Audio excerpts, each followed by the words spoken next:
bonsoir à tous. Salut Jérémy. Donc on reçoit Jérémy Posteraro. Ça va? Ça va, nickel, merci. Et toi? Ouais, ça va, impeccable.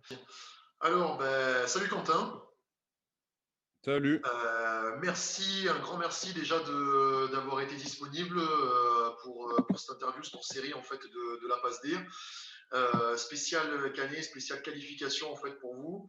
Alors déjà un grand bravo parce que c'était quand Merci même quelque beaucoup. chose là, Merci. cette performance que vous avez faite là contre l'Olympique de Marseille.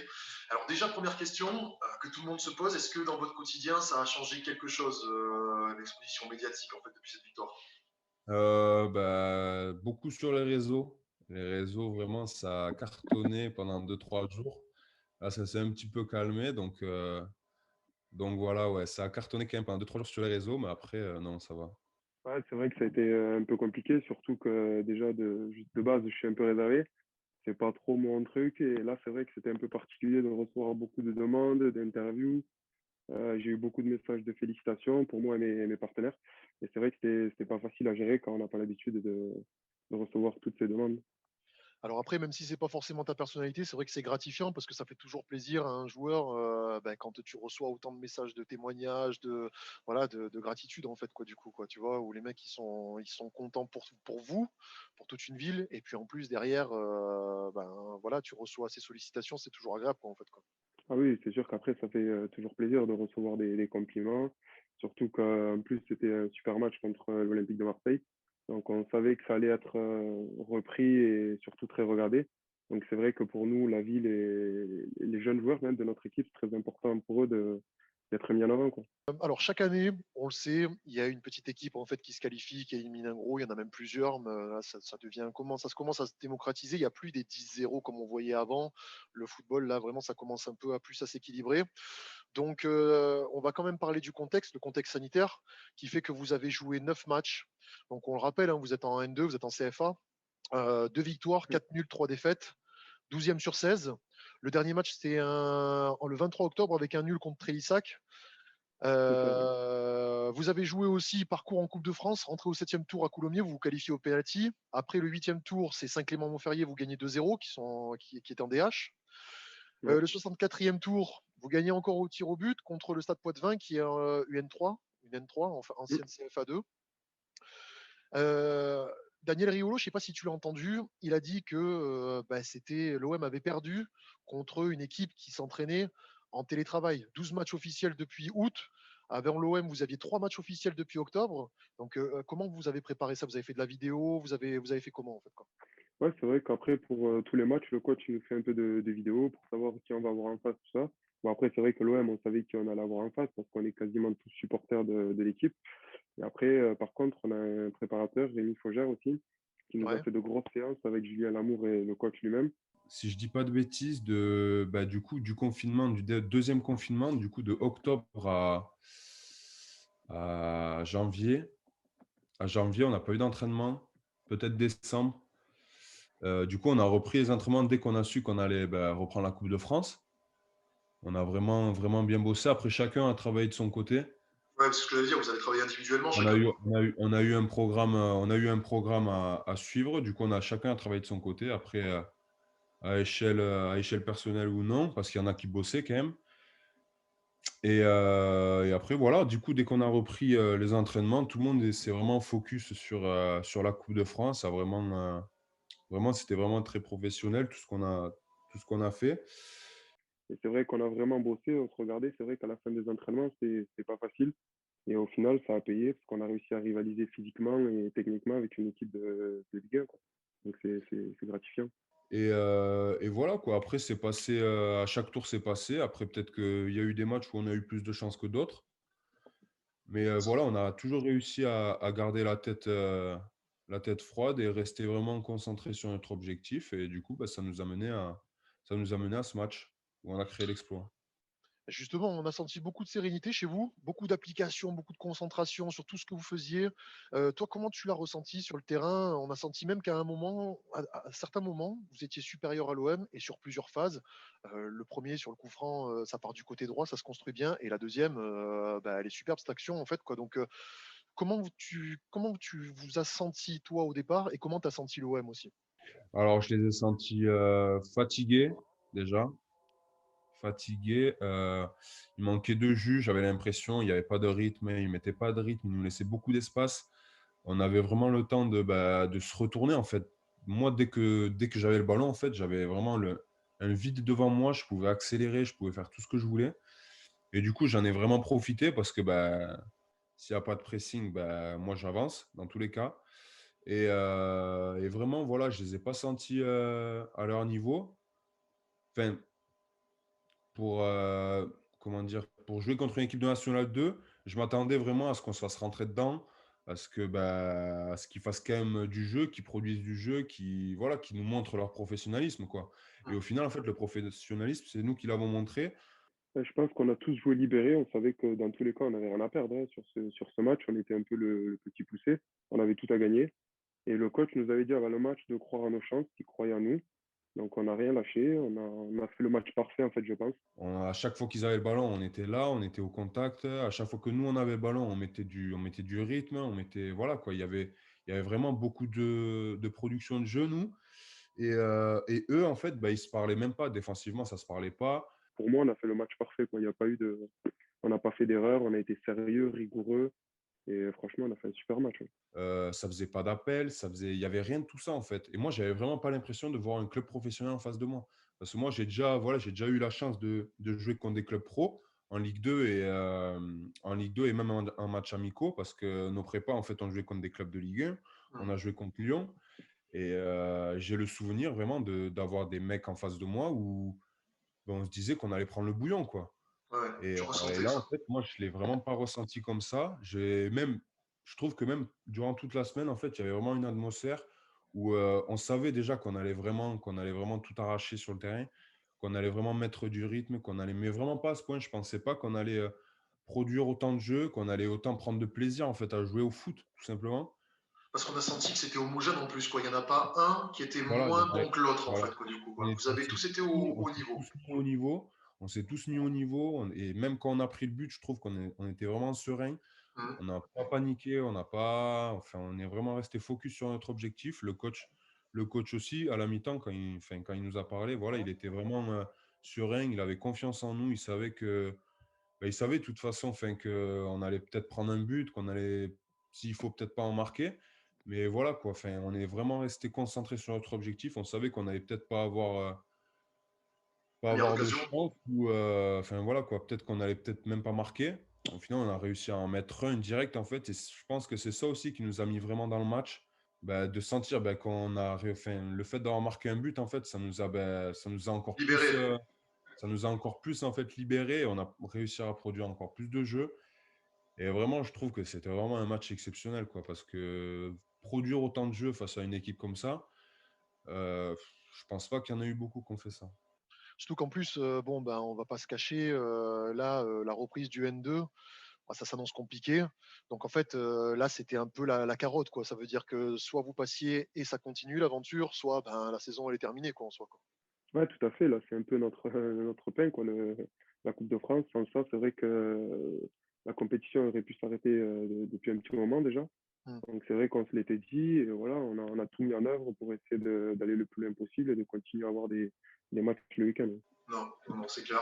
Et même à 10 minutes de la fin, quand on a senti que ça commençait à être dur, ça c'est normal, hein, c'est le rythme en fait qui commençait à manquer, ben, vous vous êtes pas affolé et on avait l'impression que vous sentiez au fond de vous que ça pouvait plier, mais quoi qu'il arrive, ça casserait pas.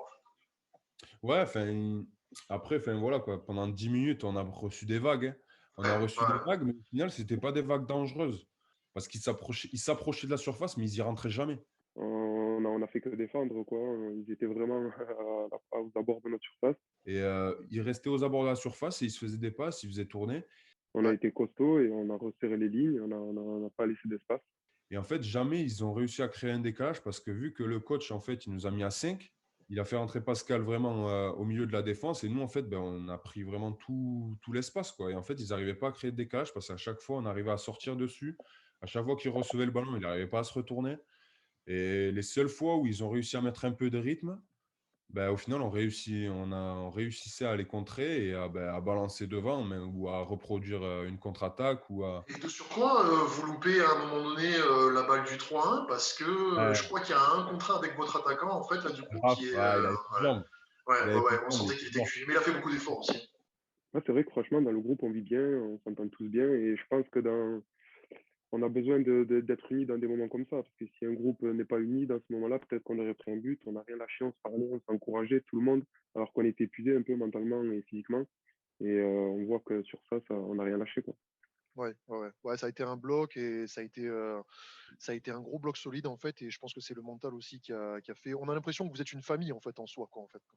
Ouais, ouais, ouais, mais franchement, moi, je tiens vraiment à féliciter toute l'équipe, à Johan Bay, aux défenseurs, Diadé, enfin, Glenn, Daou, tout le monde, enfin, Ouais, même Jean Vercruz que je vois sur les réseaux qu'on n'en parle pas beaucoup. Je trouve pas qu'on en ait parlé beaucoup, mais c'est un mec, mais il arrive à nous caler tous les ballons. Il a fait vraiment un match exceptionnel, Jean. ouais. Et pas beaucoup en parlent. Et franchement, ce mec-là, enfin, si on l'avait pas eu à ce match, je pense que on n'aurait pas eu autant de, comment dire, autant d'actions parce qu'il a vraiment calé des ballons, il nous a vraiment fait des appuis remises, mais Ouais, c'est propres. les mecs, c'est les Et, attaquants qui soulagent comme ça, quoi, en fait. voilà, c'est des mecs voilà, qui se mettent devant, qui réussissent à caler des ballons, à s'appuyer parce que Posté, il a recherché plusieurs fois où ils font des appuis remises, il arrive à faire des renversements après sur moi. Et Hum. vraiment, Jean, franchement, un très très bon match. Vous pouvez aller jusqu'où, là, comme ça, là? Ben, franchement, j'espère en tout cas le plus loin possible. J'espère vraiment le plus loin possible parce que vraiment, là, il y a une atmosphère vraiment qui se crée dans le groupe où enfin, c'est dingue, quoi. Là, maintenant, tout le monde est soudé, enfin, on forme vraiment qu'un. Et je trouve ça vraiment énorme. Et puis, moi, personnellement, c'est la deuxième fois que j'arrive en huitième. Et la première fois, ça s'était pas du tout passé comme ça. On n'était vraiment pas aussi proches les uns des autres. Et là, c'est vraiment tout un groupe, en fait, qui est ensemble. Une famille, ouais. Ah ouais. Et parce que voilà, je vais un peu casser l'ambiance, mais on va pas se mentir, c'est aussi un peu votre seul objectif, parce que là, ça s'annonce Carrément. compliqué pour que le N2 reprenne. Donc c'est la, Carrément. voilà, c'est la carotte, quoi, en fait, quoi. Bah, on en a parlé, on a un groupe WhatsApp et voilà, on s'était dit, enfin, si on passe pas, notre saison, elle est finie. On n'aura plus d'entraînement, on n'aura plus de match le week-end. Et vraiment, on voulait à tout prix passer pour que notre saison continue encore un mois de plus. Parce qu'il y en a qui ont quand même des objectifs, il y en a qui ont, voilà, quoi, qui essayent de se faire voir. Et il faut vraiment pas perdre de rythme. Toi, tu étais dans la zone de Payet, vous avez joué en 4-3, en 4-2-3-1, en fait, hein, c'est ça? C'est ça, ouais, c'est Ouais, ça. ouais. Donc toi, tu étais milieu relayeur, récupérateur un petit peu. Voilà, ouais, Tu as joué dans la zone de Payet, de Gay et de Encham, en fait, là. ouais, voilà. Comment tu t'es préparé? Parce que en soi, tu passes d'une vision de supporter admiration Mm. à une vision de l'Olympique de Marseille et des joueurs potentiels que tu vas rencontrer, concurrentiels, quoi, de confrontation et d'adversaires. Par Mm. exemple, Dimitri Payet, il est dans ta zone. Ben, peut-être que les passements de jambes et voilà, sa femme de frappe que tu vois et que tu admires, en fait, là, tu te dis, bah non, faut pas que ça m'arrive à moi. Donc, comment tu as préparé ça, toi? Après, franchement, c'est un peu. Il y a que dans le couloir où vraiment tu es un peu. Voilà, tu les regardes, tu te dis, putain, voilà, je suis supporter, là, je vais jouer contre eux. Mais Ouais, après, une fois que le match est parti, franchement, sur le terrain, j'ai pas réfléchi une seconde. Tu es juste attentif parce que tu sais que c'est des super joueurs et qu'à tout moment, ils peuvent voilà, te faire un truc venu d'ailleurs. Mais ouais. après, franchement, sur le terrain, j'ai pas c'était un match comme un autre, enfin, pas de préparation particulière où j'avais rien à perdre. Je savais que voilà, il fallait tout donner pour exister un minimum, quoi. Et il y a eu des fois où tu t'es dit, ah, ça, je l'ai déjà vu, il l'a déjà fait dans d'autres matchs, ça, il me le fera pas, en fait, quoi, du coup, parce que je vais anticiper sur certains Non, joueurs. franchement, il n'y a pas eu ouais, il y a pas eu d'action où je me suis dit là, en fait, j'étais sur mes gardes à chaque ballon, quoi. Dès que je voyais qu'il Ouais. avait un ballon, j'essayais de vraiment être sur mes gardes, quoi. Sinon, rien de vraiment particulier, quoi. Pour les deux milieux, là, donc toi et ton partenaire, c'était quoi exactement les consignes du coach, en fait, là, du coup, de rester bien en bloc et de jouer les coups à fond ou d'autres consignes? Bah, déjà, on avait la consigne de ne pas les laisser ressortir. S'il y Ouais, avait un mètre ou quelque chose comme ça, un coup franc dans leur zone, d'empêcher enfin, faire un miroir, comme le coach dit, de prendre chacun joueur et de impossible de tourner, quoi. Et sinon, de bien reculer. fermer les lignes au maximum, d'être à deux sur les joueurs, voire même Mhm. trois des fois si on le pouvait, et vraiment de laisser le minimum d'espace, quoi. Et ça nous a plutôt bien réussi, on a très bien fait, justement. C'est votre match référence et plus personnellement, c'est ton match référence en fait depuis le début de l'année? Ouais, je pense que pour tout le monde, c'est le match référence, hein. On a été bon techniquement, physiquement, tactiquement. Je pense que c'est le match, ouais, référence de l'année où il faudrait le reproduire tous les week-ends, même. Est-ce que du coup, c'est parce que l'équipe de l'OM vous a laissé beaucoup d'espace, donc vous avez pu en fait, développer un jeu que vous n'avez pas la possibilité de faire? Parce qu'on sait que le championnat de N2, la CFA, c'est beaucoup plus resserré, c'est un championnat qui est beaucoup plus dur, où il y a moins d'espace. Donc, est-ce que c'est grâce à ça en fait, là, du coup, que vous avez pu développer ça? Oui, je pense aussi, parce que c'est vrai qu'à chaque fois qu'on a joué des Ligue 1 ou des Ligue 2, tu as souvent de l'espace quand même.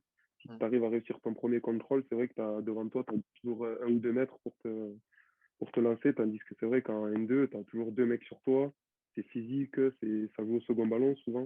Mmh. C'est vrai que moi je trouve personnellement que quand on joue des Ligue 1 ou des Ligue 2, c'est plus facile pour s'exprimer que quand tu joues en CFA ou même CFA2 ou DH, quoi. Ouais. Tu été surpris, toi, par les espaces que tu as pu bénéficier? Moi, j'ai en tête le deuxième but, en fait. Le deuxième but, ça part long de touche. Mm. Bon, il y a une super passe, de ton stopper, de ton 6, pardon, sur le côté. On te la remet en Ouais. une touche, je crois, et tu as le temps de contrôler et d'avancer avant que Alvaro sorte sur toi. Il y a quand même, enfin, tu fais 10 mètres, quoi, en fait, quoi, du coup, quoi. Ouais, c'est vrai qu'apré, Ben Diadé, ouais, il met un super ballon claqué, donc déjà, ça nous fait gagner du temps. Toufik l'a joué à une, donc ça me laisse le temps à moi de contrôler, d'avancer. Mmh. Et c'est vrai que même Camara, il est un peu en retard, il arrive sur moi, mais je suis déjà un peu devant lui. Et après, je vois l'appel de Johan, et vu que je sais qu'il va à 10 000, fallait que je lui mette, quoi. Ouais, ouais, ouais. Mais toi, après, dans la globalité du match, tu as été surpris de pouvoir souvent te retourner, d'avoir, quand tu recevais le ballon, tu étais face au jeu, tu avais peut-être 2-3 mètres pour avancer, tu avais du temps, quoi, en fait, quoi, du coup, quoi. Ouais, c'est vrai qu'à chaque fois que j'ai touché des ballons, j'avais le temps de faire 1 ou 2 touches et de pouvoir la lâcher derrière. Ouais. C'est vrai que j'étais un peu surpris quand même de ne pas être serré de plus près. Ouais. On va passer un petit peu aux questions, voilà, décalées. Il y a Mhm. une photo de toi qui circule en ce moment, donc sur Facebook et sur tous les réseaux sociaux. Est-ce que tu peux rétablir la vérité, s'il te plaît? Pour laquelle de photo? Alors, pour la photo Le où pâtissier? on dit que tu es pâtissier, c'est ça? Non, pas du tout en fait. Je pense que ça a été un montage qui a été fait, qui a été repris. Ouais. Mais sinon, ouais, je suis commercial dans les piscines. Je travaille dans la boîte du président du club en fait. Mais c'est Ah, trop marrant. Mais ah, chaque année, il y a des pépites sur les réseaux. sur les réseaux, ouais, c'est Chaque année, clair. il y a des mecs qui inventent des trucs et c'est monstrueux. C'est trop drôle. OK, donc pas de Donc je baguette suis de pas pain, pâtissier. rien du tout, il y a pas de Pas du tout. croissant. Il y a rien. OK, OK, et on a vu aussi sur Twitter, pour ceux qui sont attentifs, qu'il y a un journal italien qui souhaite te contacter. Donc, est-ce que l'année prochaine, on va te retrouver à l'Udinese, au Chievo? Je sais pas en fait là comment ça s'est passé ça? Non, pas du tout. Je l'ai fait tout à l'heure en plus, là, l'interview. Ouais, Et du coup, c'est Jordi Delclos, le manager du club, qui m'a envoyé le lien et j'ai pris contact avec la personne et on a fait une petite interview, ouais, c'est vrai, tout à l'heure. d'accord, mais tu sais pourquoi ils se sont intéressés à toi? C'est par rapport à ton coup franc, tu crois, ou? Pas du tout, ouais, il m'a parlé un peu du match, du coup franc, ouais, aussi. Mais je D'accord, sais pas vous du tout pourquoi vous avez ils sont parlé en venus quelle vers langue moi. là? En français, il avait un accent, mais il parlait français quand même. OK, Et ça va. l'article est sorti en italien, ouais. Est-ce que tu as des nouvelles de Mohamed Eni? Est-ce que tu as vu passer quelque chose en fait, quoi, du coup, quoi? À dimanche, hein. On verra ça Ouais, dimanche. ouais, Apparemment, il a pris son billet de train pour dimanche. ouais. Donc, il arrive à 14h30, je crois. Il Ah, arrive à donc 13h30 à il va Perpignan. tenir sa promesse en fait, quoi, du coup. Bah, apparemment, hein. Ok. On verra dimanche. On compte sur toi pour confirmer en fait, du coup, hein. Je vais snapper tout ça, je vais voir ça. Petite question, bon, j'ai une petite anecdote d'un ami qu'on a en commun, donc Yanis Youssef, on lui passe le bonjour d'ailleurs, Mm. qui m'a dit Ouais. que effectivement, bon, tu travaillais les coups francs, donc c'était pas un coup de chance, c'est quelque chose que tu Oui. travailles régulièrement à l'entraînement depuis fort longtemps, mais que voilà, les flottantes, des fois, ça pouvait se transformer en fuyantes parce qu'on a retrouvé des ballons à côté de la mairie, des fois à Martigues apparemment, quoi. Et d'ailleurs, il y a des mecs qui le Ouais, c'est retrouvent vrai, il a raison, ouais. là-dessus. Ouais, c'est vrai que ça, allez, 1 sur 10, tu vas en mettre une. Et les 9 autres, elles vont partir, comme il dit Yannis, à la mairie ou au viaduc là-bas. C'est vrai. Et t'en avais marqué déjà? J'en avais mis une, ouais, contre Lyon, la Duchère, ouais, les Martigues, ouais. Et Yannis Ok. était là d'ailleurs, ouais. Mm. Est-ce que ça va te pousser justement à, du coup, parce que je crois que j'ai vu sur une interview où tu disais que tu tirais plus les coups francs indirects ou les corners, un truc comme ça. En fait, c'était quelqu'un d'autre Ouais, qui voilà, tirait les c'est coups vrai francs. que je tire plus les coups francs indirects, les corners ou les centres de loin. Et parce qu'on a un très bon tireur aussi dans l'équipe de près, Raphaël Peton, qui a un très bon pied droit, et il nous en a mis 2-3, je crois, déjà cette saison. Donc, quand il s'approche du ballon, forcément, on Ouais. lui laisse, quoi. Donc Mm. là, peut-être que les rôles vont être un peu partagés, quoi, du coup. Après, de plus loin, j'ai plus, enfin, je m'en sors un peu mieux que lui de plus loin, mais de près, c'est vrai que quand c'est plus près, il tire vraiment bien, donc je le laisse tirer. Qu'est-ce qu'on peut te souhaiter, Jérémy, à part la santé, pour les prochaines échéances et pour la fin de saison, du coup? Ben, qu'on essaye de faire un gros match contre Boulogne, qu'on soit dans la même intensité que contre l'OM, et avec une qualification au bout. Et voilà, ce serait parfait, hein. Me souhaiter, bah, essayer de retrouver un club pro Yes. déjà et essayer d'aller le plus loin possible déjà en Coupe de France aussi. Ouais. Ça serait vraiment très important déjà pour nous en tant que joueurs et pour le club, ça serait exceptionnel. Et pour toi, personnellement, pour la saison prochaine ou pour la fin de saison? Ben, essayer de remettre encore un coup franc ou, contre Boulogne et se qualifier, ouais, ça serait bon. Et d'en remettre un contre Paris, à Navas, ça serait pas mal. Et voilà, juste après, ouais, un quart, ouais, Hein, de faire surtout ça en avance. que Ouais. Messi a loupé un penalty. Si toi, tu marques un coup franc à Navas, c'est beau quand même, quoi. Ça fera le buzz encore, ouais, Ah c'est ouais, sympa. ah ouais. Alors là, tu as intérêt à charger ton téléphone, hein, du coup. Ouais. Eh ben, écoute, merci beaucoup. Avec plaisir, merci à toi. On se donne rendez-vous pour le huitième de finale de Coupe de France, Canet-Boulogne. Voilà. Et on vous souhaite bonne chance et on espère que vous allez continuer à faire vivre l'Occitanie comme ça, là, comme vous faites. Merci beaucoup. Allez, à plus, ciao. À plus, ciao.